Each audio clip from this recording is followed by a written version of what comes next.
first poem I ever wrote. And there are some people actually that know me from kindergarten who are actually here. When I went to St. Louis School in Pittsburgh, I wrote a poem about Calgary.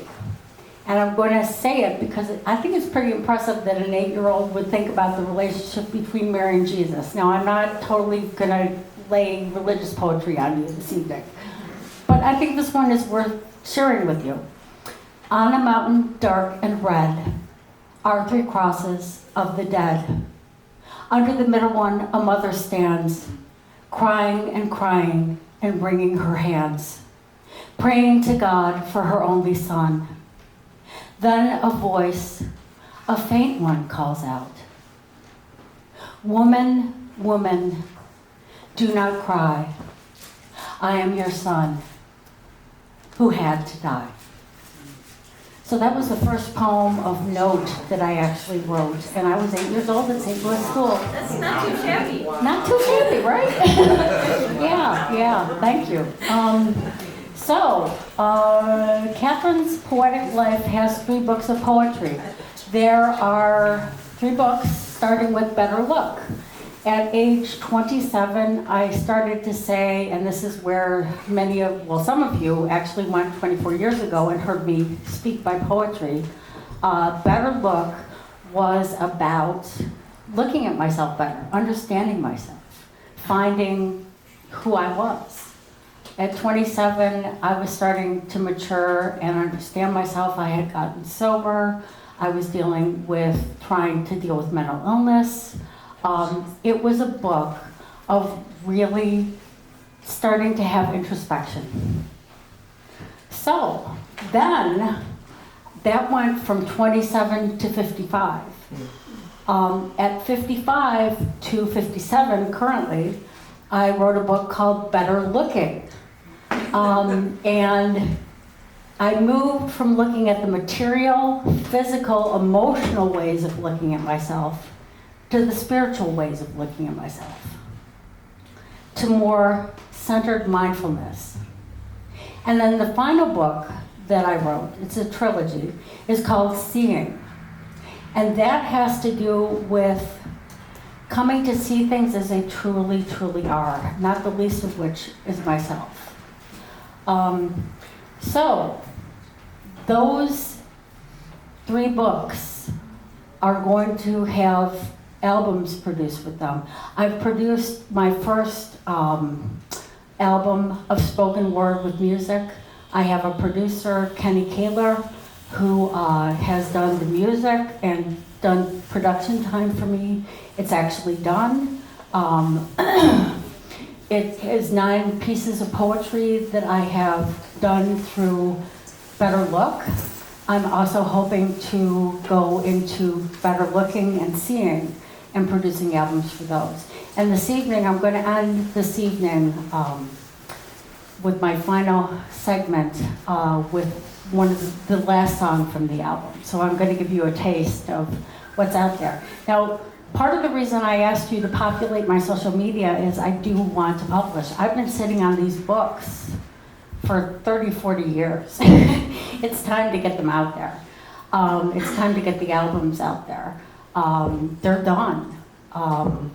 But I have to legitimize myself. I am a legitimate poet, but I have to legitimize myself through social media. So not only do I want you to populate my media, I want you to share my media.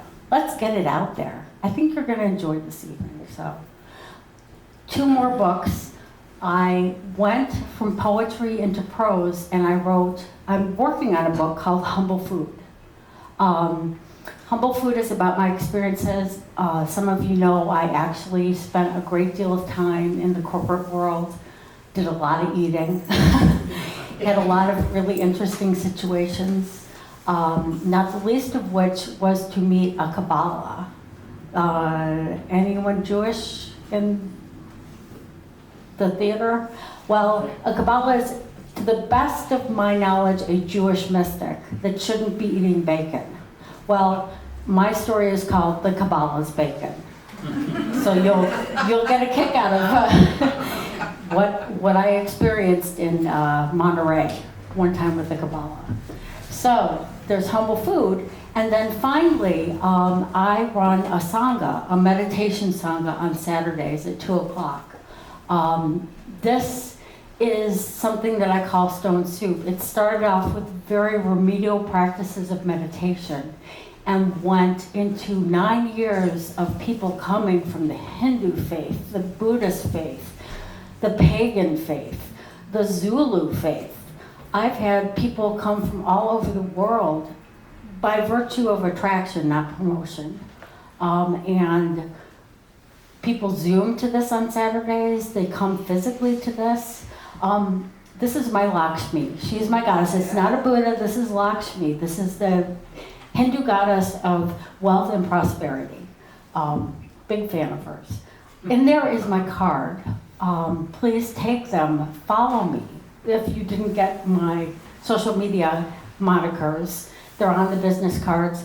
My phone number is also on there. If you're interested in joining the meditation sangha, you are more than welcome to come on Saturdays. We fit y'all in, or you can Zoom, whatever works. And just the last book that I'm working on right now is a compilation of writings. Part of the meditation sangha actually draws from people writing during this practice that we do on Saturdays. And over the 9 years that I've done this, the writings are amazing. People come all the time and they say, I'm not a writer. I say, write your grocery list, write swear words, I don't care. And what people write are these amazing sort of self-help things. It's crazy. So what I'm doing is I'm compiling those writings, mine included, and I'm putting together a book called Meditations from the Stone Soup Sangha. And I hope to publish this. Now, I want all proceeds from that book to go to the National Alliance for the Mentally Ill, NAMI, because that's something that I strongly believe in. So I don't want to take advantage of people's writings for my profit. I want this to go to a large national organization. So that's enough of my shameless promotion. Now let's get on to some poetry. I write very autobiographically, very blatantly, very bluntly. I write very honestly.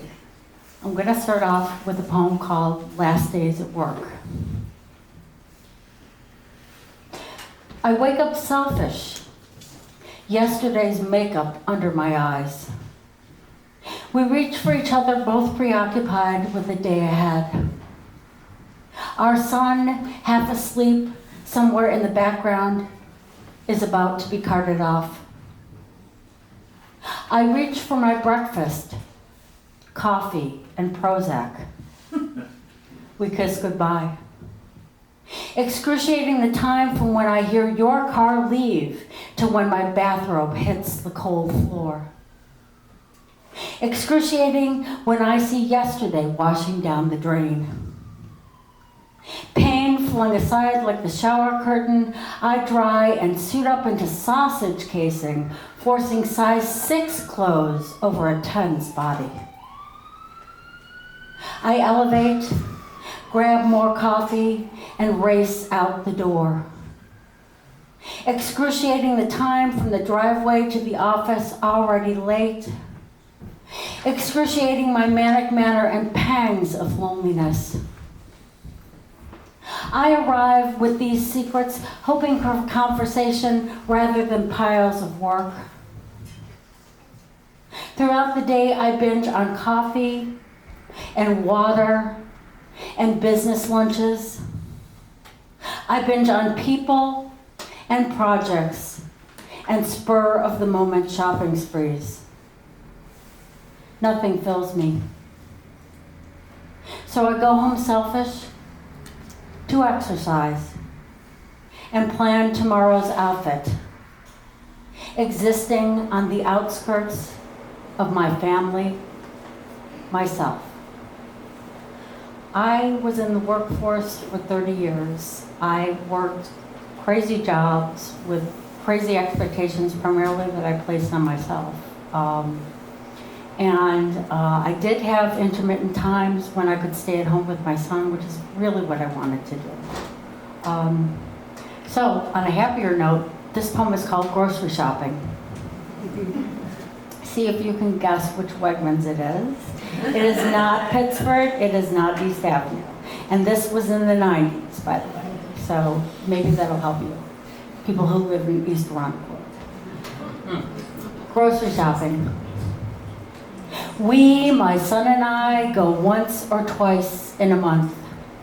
He is still small enough to sit in a cart. He is still happy to be contained, to make eye contact, to have my undivided attention. Our creature comforts first. We share a box of cupcakes, 2 each, firm and cool, swirling high with buttercream, bright colors, candied sprinkles.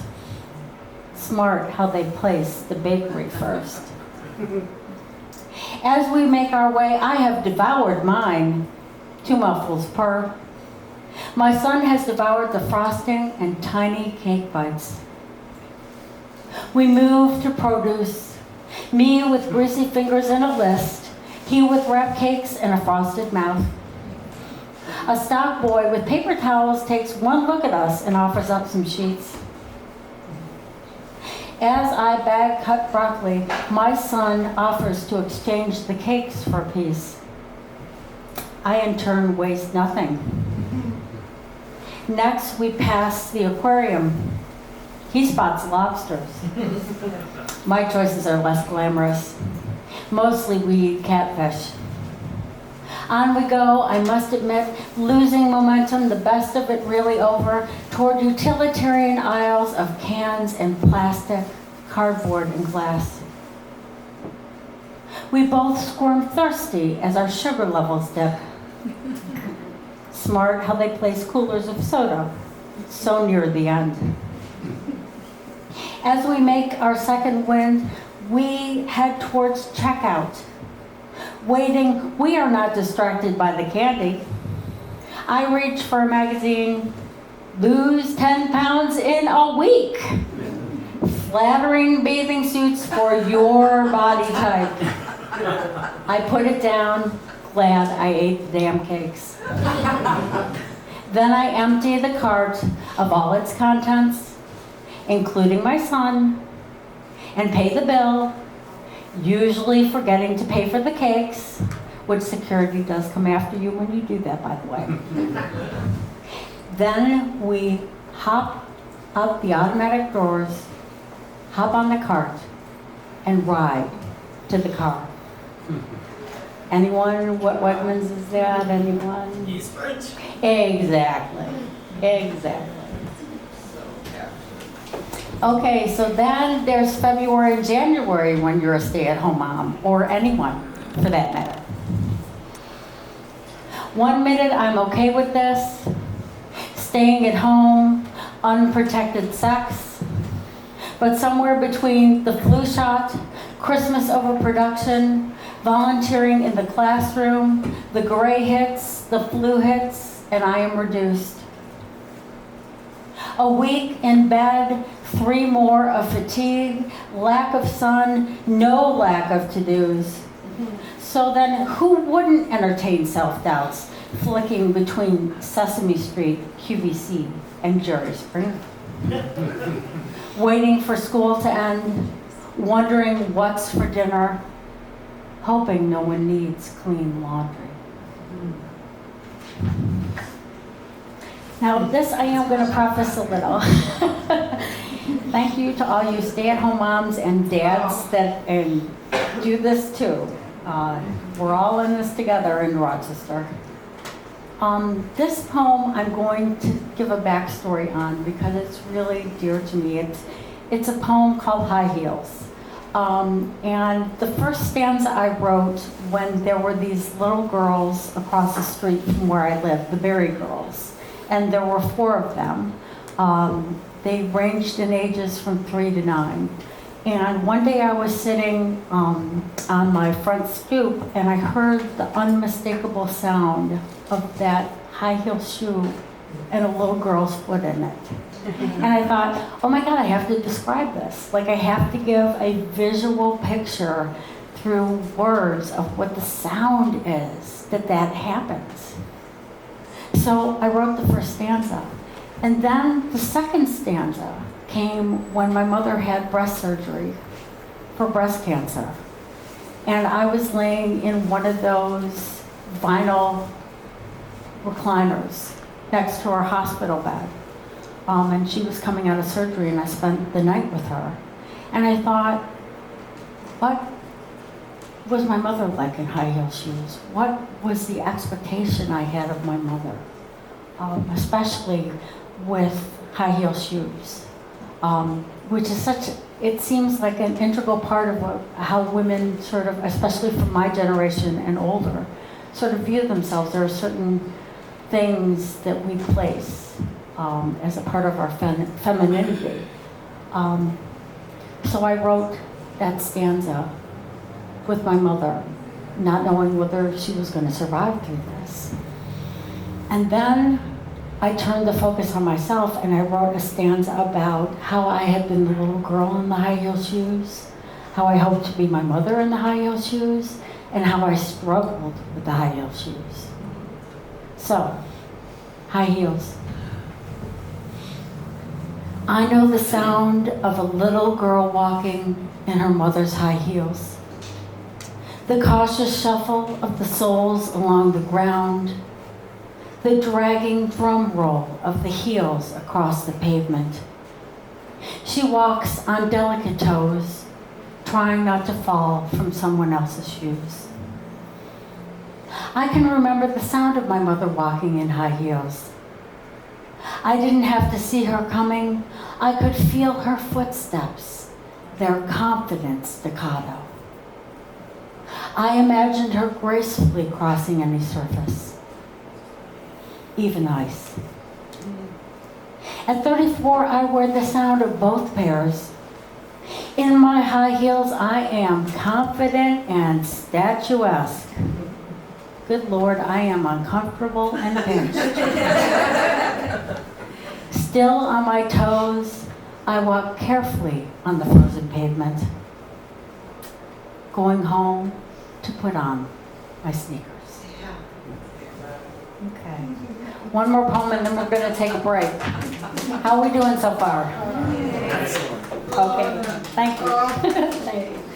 This is a subliminal message. It's called Delicious.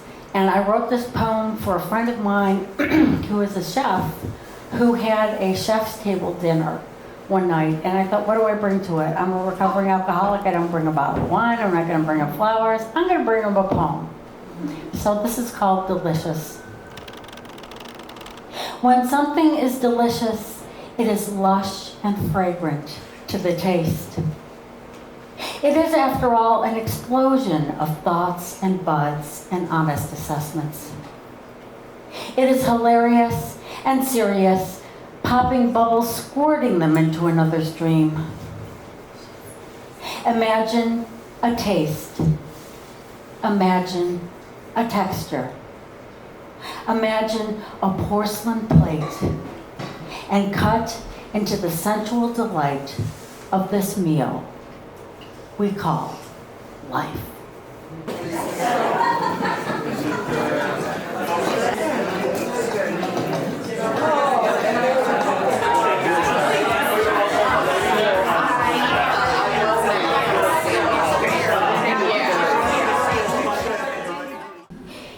I have gotten a request for one of my poems, so I'm going to read you one of my edgier poems. And this is sort of a composite of women that want to kind of recapture something by going out to a bar. This is called Entertaining Bars and Lovers. To hold on to things I felt I was losing, I entered the bar. Insecure in my little black dress, high heels, big hair, I sat on a stool, finding comfort with my back to the crowd. Obsessing about my changing figure, poor posture, the way foundation was settling into fine lines, I felt the wrong eyes on me. I would respond, but not before adjusting my bra straps, licking my lips, sucking it in. As I turned, I lifted my thighs ever so slightly. Do you know how freaking big thighs look spread out on the seat? To show off my legs, I pointed my toes and slid off. I suppose they shook unnoticed. I glared, he looked away, you looked up, young, dripping of alternatives and compulsions. We moved towards each other and began dancing. I tried to say things.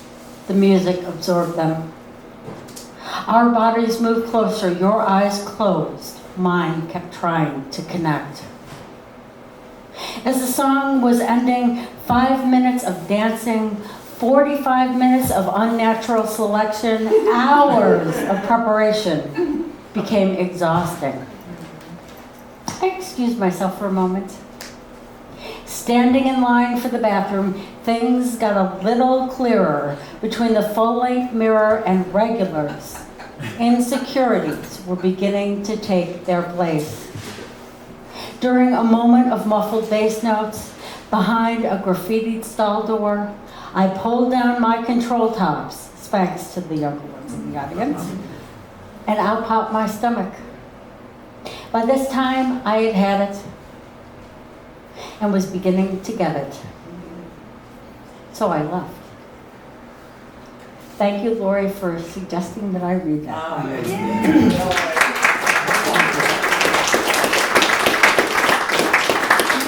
There are a lot of lovely couples in the room, and I'm going to put on the spot Abby and CJ with their lovely babies. These are two of my meditators.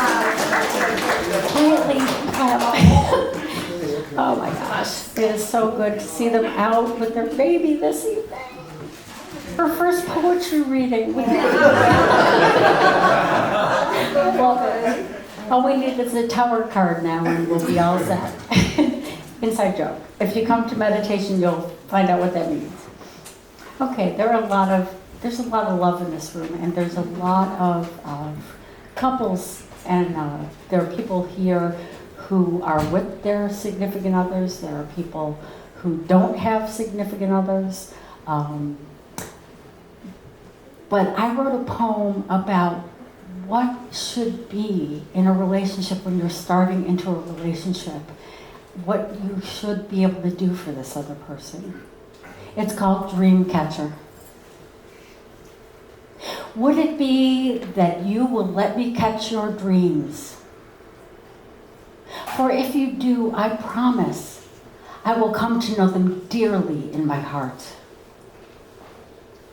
I would let them shine, their tails streaming brightly, their dust falling upon you. Let me be as your North Star, giving back to you authenticity from your longings. Let me come to know you well enough to be your muse. Trust me, for that if you do, I appreciate that such an act is greater than love.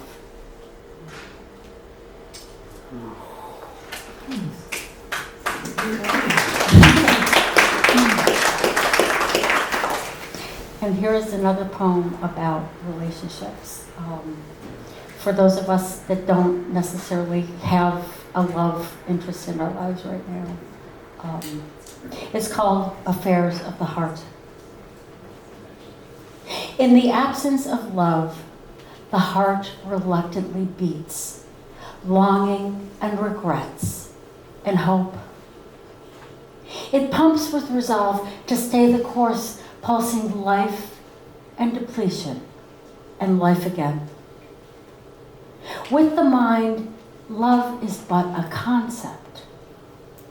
With the heart, love rises and falls as a feeling. Between these two is consent. Take love for what it is worth then. A small ransom, a hefty fine, the lottery. Okay. You say. Thank you. The next poems I'm going to read are very personal. Many of you know I struggle with bipolar depression. I struggle with agoraphobia. I spent almost 2 years in my home not able to leave. I have a gift for words. I'm a word conduit. And I take those words and I try and describe what I'm going through so that either people can relate from their own experiences or people who know people having those experiences can better understand them. So this one is not necessarily just about mental illness. It's about what we go through on difficult days.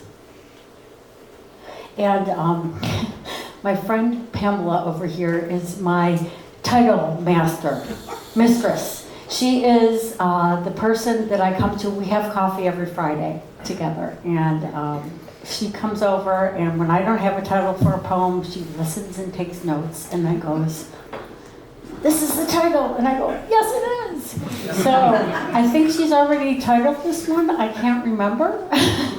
But I didn't capture it if she did. So, should you want the challenge?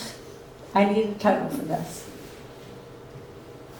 Today I found within myself exquisite pain, not for want of pleasure, but for the fact that I so deeply feel all my facets. I am a bountiful feast of moments and notions and opinions, defined not by right or wrong, but by acceptance. I strive to rest someday where my heart and its belongings are deeply held, accepted. As I walk through my life, God help me seek this place in hope and reflection, and come to know I have but one truth. Whether it be exquisite or plain, fierce or quiet, difficult or triumphant, I am enough.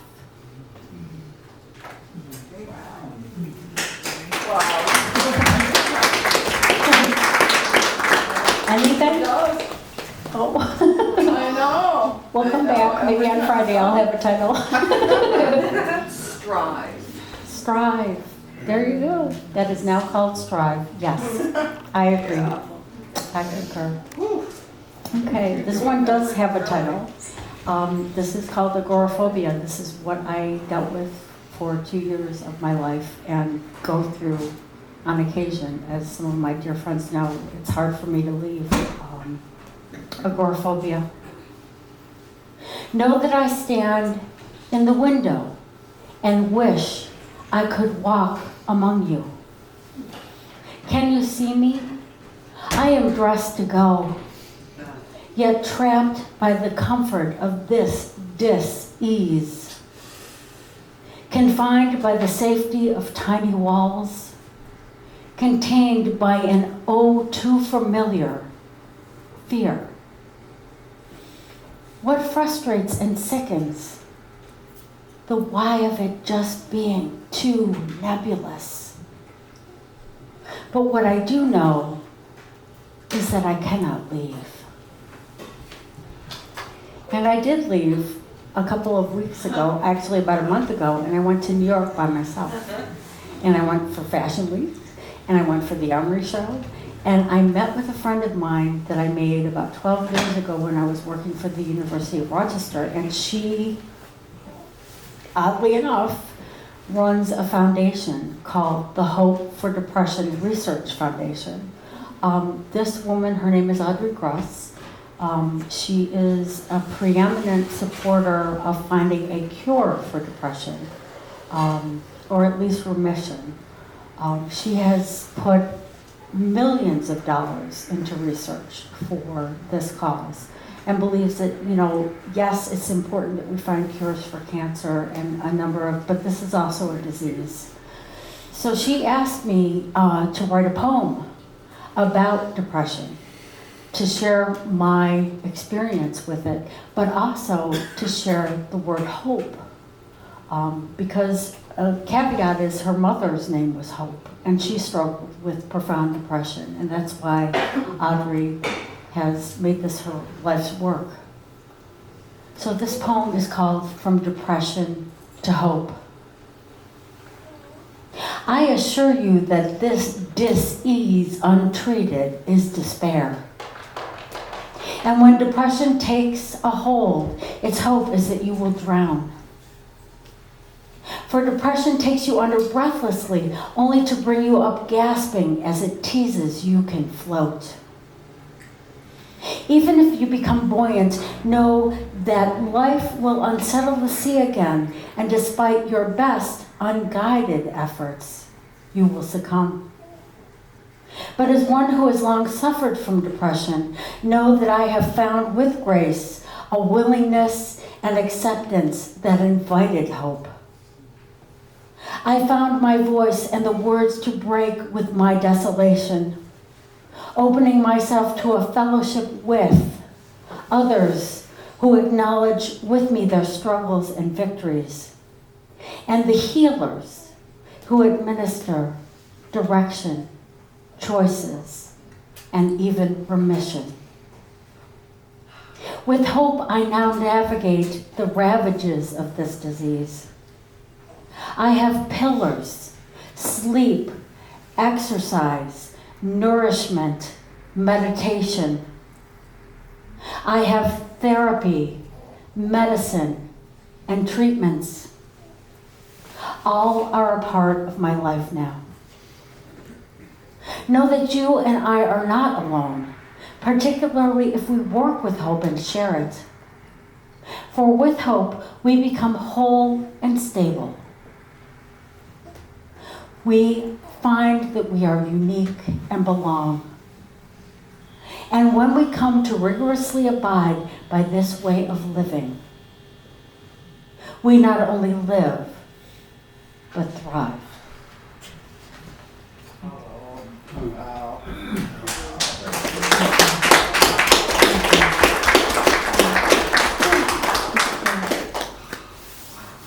And I work very hard at that. One of the things that I do is to meditate. And as I mentioned before, I run a Sangha on Saturdays at 2 o'clock.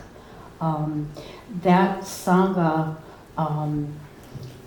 I struggled with meditation. Being bipolar, I have a mind that doesn't shut off.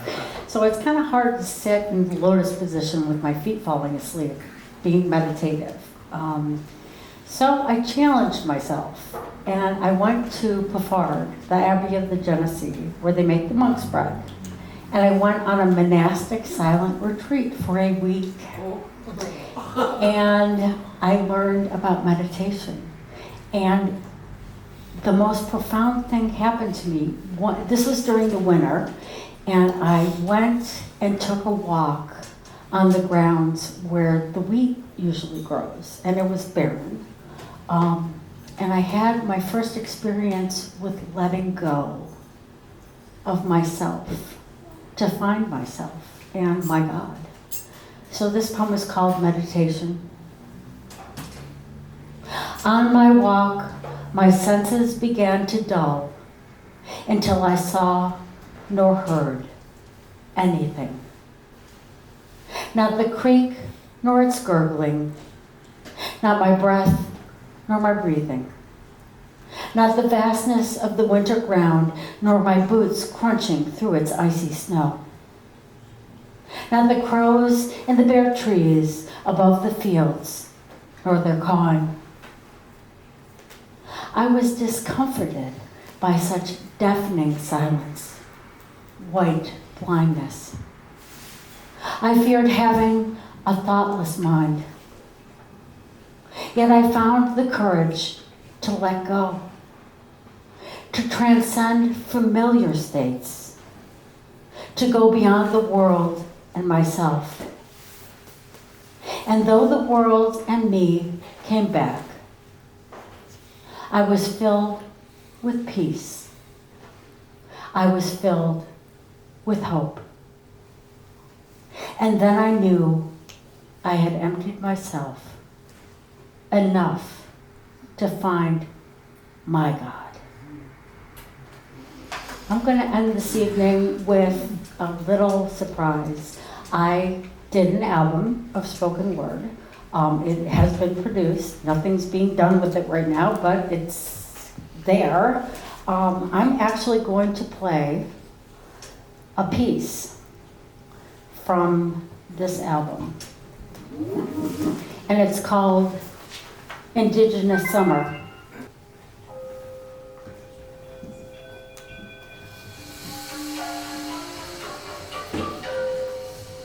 There is a time in late September when the sun and wild grass tassels absorb and mix with light, when nature's alchemy makes gold. It is then, when the air is warm and the creek flows cold, that I descend the hill toward my childhood. Into the woods I go, down a steep path covered with autumn's blanket. At the bottom, I cross a moss-covered log toward the sweet, earthy smells of the old creek bed. I weave through thickets towards radiant streams of light that cut through the brush and hang on the rising moisture of the night's frost. I am searching for the meandering creek and its deep bend, where there is a tree fort and a swimming hole. Once there, without hesitation, I peel off my clothes and slide down the bank. With feet sinking into mud and clay, my toes get the first shock of ice water. Hesitantly I plunge. Like eating ice cream, my body lives the cold pain. I plunge again, exhilarated, my body submerged, my face and hair surfacing to part the water. Yet little time passes as the cold begins to dull me. I swim to the bank and pull myself up by fistfuls of mud. Before dressing, I lay beneath the tree fort on a bed of yellow leaves. Warming in the sun, I hope that next year will bring another indigenous summer.